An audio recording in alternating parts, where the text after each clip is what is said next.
All right, I know what you're thinking. What kind of a jalopy has Lambert dragged in this time?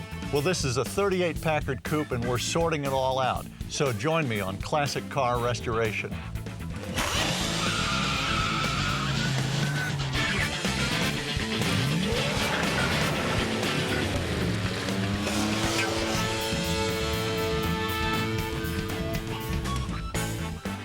Welcome to Classic Car Restoration. I'm your host, Mark Lambert. Now, when we acquired our 38 Packard coupe, it had just come out of a long period of storage, and as a result, many of the systems were a mess. So what we're going to do is what the Europeans would call a sorting out restoration. Now, that's a restoration where you look at each mechanical group and you work those as an individual group and get them all right before you move on to the next one. And then later on, we'll hit the cosmetics, so that at the end of this whole process, we have a fully sorted Packard ready to drive anywhere.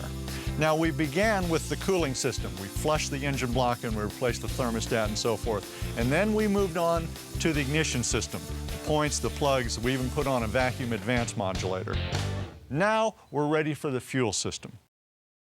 Now, before we begin, let's talk safety for a minute. Number one, a fire extinguisher. Always keep one close at hand. It's the best insurance you can have. Number two, protect yourself with a respirator if you're working around open fumes.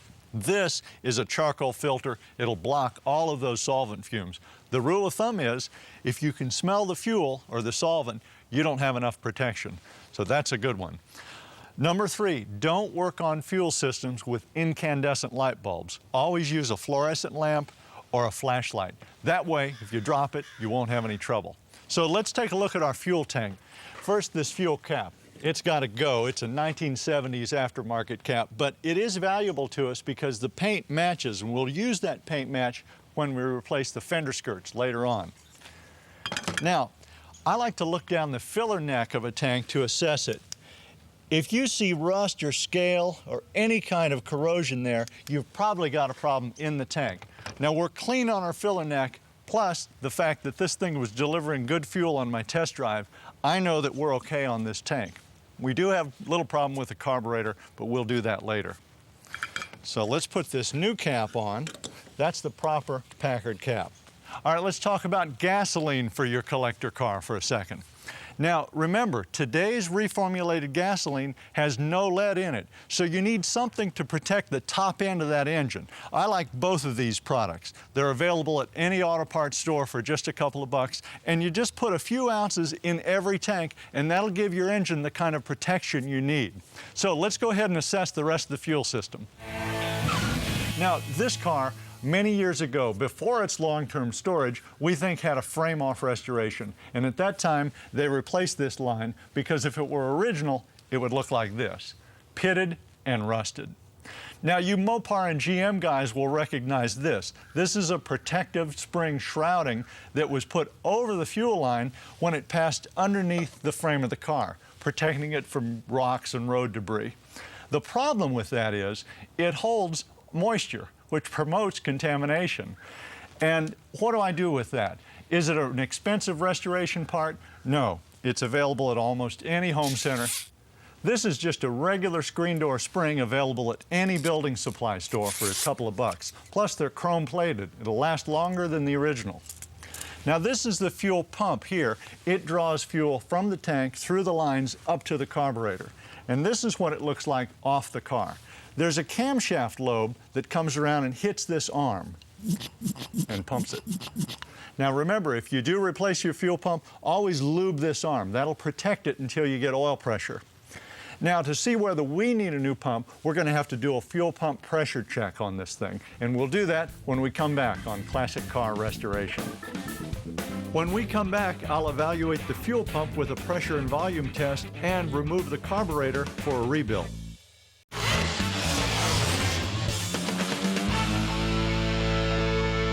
Welcome back to Classic Car Restoration. Now, we're ready to evaluate the fuel pump on our 38 Packard coupe. And to do that, we need both the fuel pressure test and the volume test to properly evaluate that pump. Now, we're going to start by removing this air cleaner.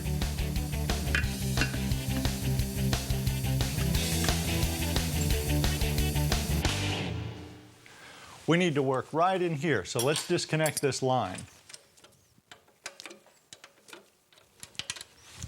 Next, we take our fuel pump gauge. Now, this is a really handy gauge to have around the shop. Not only does it tell fuel pump pressure, it also tells vacuum pressure.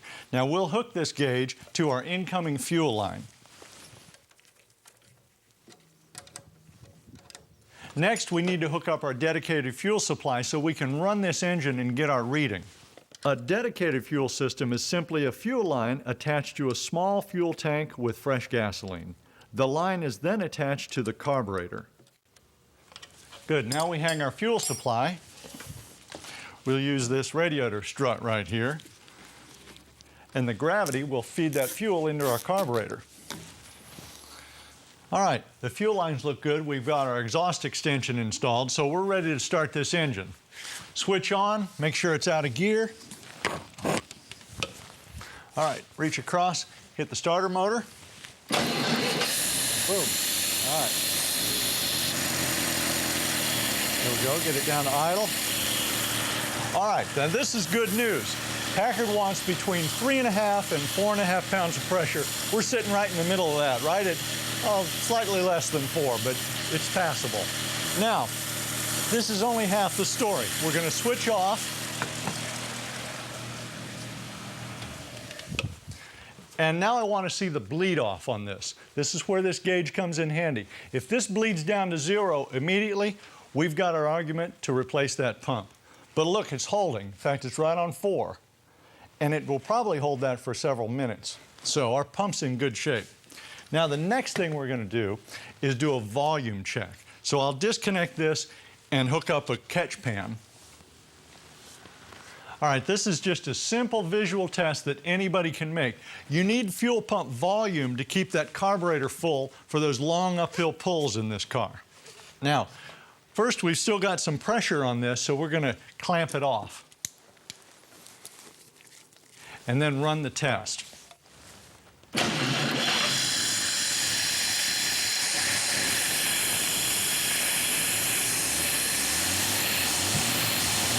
All right. Now, when I unclamp this, I want to see a nice steady pulse, not just dribbling. So, put a mask on because we've got open fuel. Our fuel pump has passed the volume test, so it's working well. All right, we'll put that back in the tank. In the meantime, let's go ahead and go to the carburetor. Now, we know we've got some carburetor problems because the accelerator pump was really splashy when I test drove this car.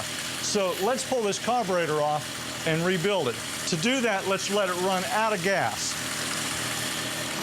We'll take our dedicated fuel supply, we'll put it down here. There it goes. Good, out of gas, the carburetor's dry. Now we can pull it off. So let's go ahead and take the carburetor off. I'm going to loosen my base a little bit. Okay, good, they're all breaking free. Now, I want to go to the fuel line itself, which is dry now. Right there. Put our cap on that. And get it out of the work area. I've got a little bit of fuel in here, so I want to be careful. All right, let's get this vacuum line off. And our 4 base bolts. Now there's lock washers on these, so be sure to save those. All right, there it is, our carburetor. Now when we come back, we'll clean this up and rebuild it. And remember, for more information on fuel systems and fuel pump testing, visit us on our website at DIYnetwork.com. Next up, I'll clean and rebuild our carburetor. Welcome back to Classic Car Restoration. Now, let's go into our carburetor. First, we want to disconnect our accelerator pump linkage. There. And then let's pull the cover off. See what kind of corrosion is in this thing. Now, we're going to replace all our gaskets, but let me show you a little trick. To save a gasket, you want to move laterally on the gasket. So I'm going to tap this thing. Okay, it just broke. Good. Now, using that motion instead of lifting straight off would save that gasket.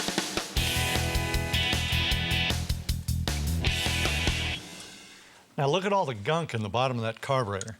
That's all real fine rust. We'll have to get that all clean to make this thing work right. Now let's flip it over. Don't forget there's a couple of main jet screws on this thing that'll give you access to the main jets. Now if you've got a car that'll run kind of low highway speeds and then it stumbles at higher highway speeds, these guys are plugged. I want to make sure that these jets are clear, the big stuff at the bottom. Now it's time to put all this in the bath and clean it up. To clean parts, use a wire brush and carburetor cleaner. And be sure to wear a breather mask. It's important to get the parts nice and dry. Now, since our project car is a Packard, there's plenty of fresh parts available. This is a brand new rebuild kit. Max Merit has plenty of these. It's got all the parts we need to rebuild our carburetor. First thing we're going to do is replace our little jet washers, and here they are. I like to put a little drip of oil on these before I thread them in.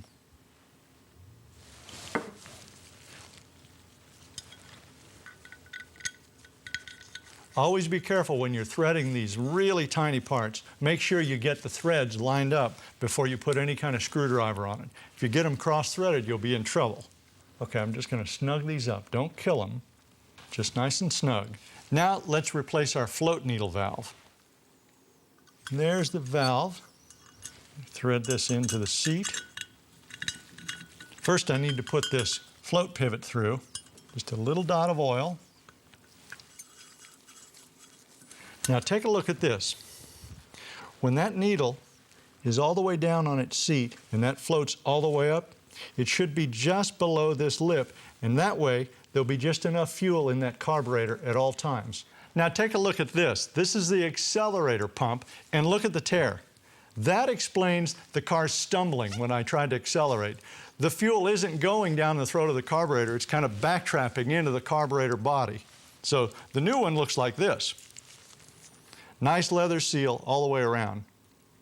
I like to soak this in oil or in gas or anything just to lubricate it, kind of work into those pores of the leather. Disassemble the old accelerator pump. Then reassemble the small parts onto the new accelerator pump in order. Recoil spring, small washer, recoil retainer washer, tiny spring, another washer, and the felt washer. That'll keep any kind of tiny fuel splash retained in the carburetor. All that stuff fits right up here. It goes right through this. And it's retained with a cotter pin. And we'll bend this one tip up. Lubricate the pivot, tighten, and then check to make sure it moves freely. Position the gasket, making sure the holes line up, then lubricate the leather diaphragm again. Now this is tricky. The lip of this diaphragm has got to go down in this cylinder without doubling back, or you end up with this kind of thing. So, watch me as I do this. I'm going to get one part, and then I'm going to just work it very gently down the bore. Okay, once it's all the way down, I can gently put that all the way, there we go. And I can feel that that's right. Now, the same thing on the threads of these screws. I like to just put a dot of oil on them. Thread them and then snug them up, working in a star pattern to ensure a good tight seal. Now, the last thing we can do is tighten this down. Good. And we've got one more linkage to hook up. This. Let's put a little lube on it. This is the drive linkage for that accelerator pump. Now, see that? That's just a simple little spring-loaded ball and socket joint, but very effective. Good. Now, always check at this point for any kind of throttle bind. There's the butterflies. Let's close them all the way.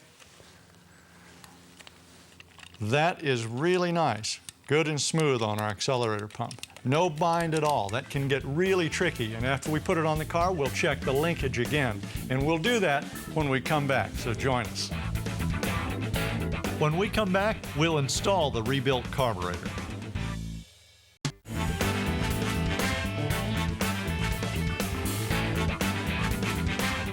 Welcome back to Classic Car Restoration. Now we're ready to install a rebuilt carburetor, but first I want to show you a few things.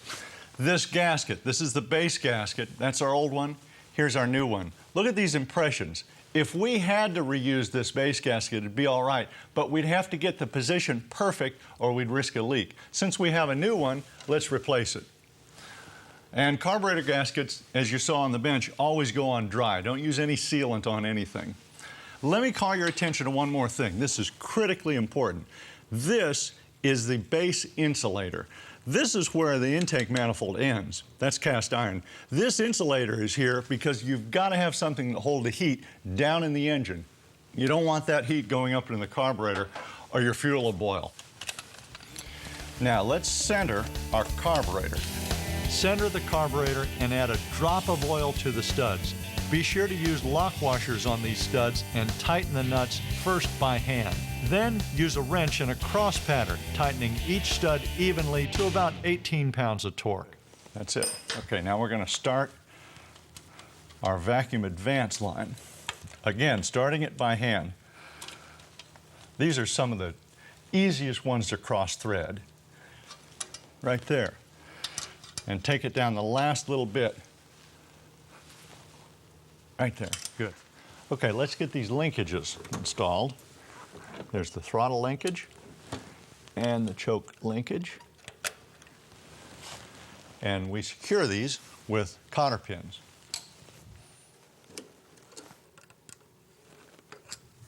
Here's that one and this one. Now let's lube our linkages. Right there and back here. I'm going to open this all the way. And watch this, all the way around. Now, our butterflies are all the way open at full throttle. That's what we want. I'm going to let go, bounce back immediately. Try that 2 or 3 times. Good. Next, we're going to fill this with fuel by delivering from our fuel pump, but we're not going to switch on. So let's get this hooked up. Good. Now, out of gear, let's spin this engine a few times to deliver that fuel and fill this carburetor, and then we'll check our accelerator pump. Spin it a little. Good. Terrific. No leaks. All right, next thing I want to do is confirm that my accelerator pumps are working. So let's stroke this thing a couple of times. All right, good. Now I gave it 2 blasts of accelerator pump gasoline into the bore, so it's down at the bottom of this manifold now. This thing will start first cylinder up when we turn the switch on. Switch is on. Close the choke a little, and boom. There you go. Okay, we're warmed up now, so we can set our mixture screws. Now this one is the outside barrel. It feeds the first 2 cylinders and the last 2 cylinders. This guy in here feeds the second 2 and the third 2. So let's trim our outside first. Listen how this engine stumbles when I go in too far. Starting to stumble, hear it? Let's go out. Again, about a half a turn. And then I like to fatten them up just a little bit more. Set the screw the same way. In until it just stumbles, and then back out about a half a turn. All right, that's the way I want a Packard straight A title, just rock solid. And listen to the throttle. When I bang it, this thing has immediate response. Boom. That's what you want. We're ready for our air cleaner. All right, now, look at what we've done today. We've done the entire fuel system in a single afternoon. We've spent, what, about 80 bucks? We saved ourselves a couple of $100 just on the carburetor. And we have the satisfaction of knowing that it's done right. Now, we've got that running right. We've got to figure out how to stop this car. And we're going to do brakes next time on Classic Car Restoration. So join me for that.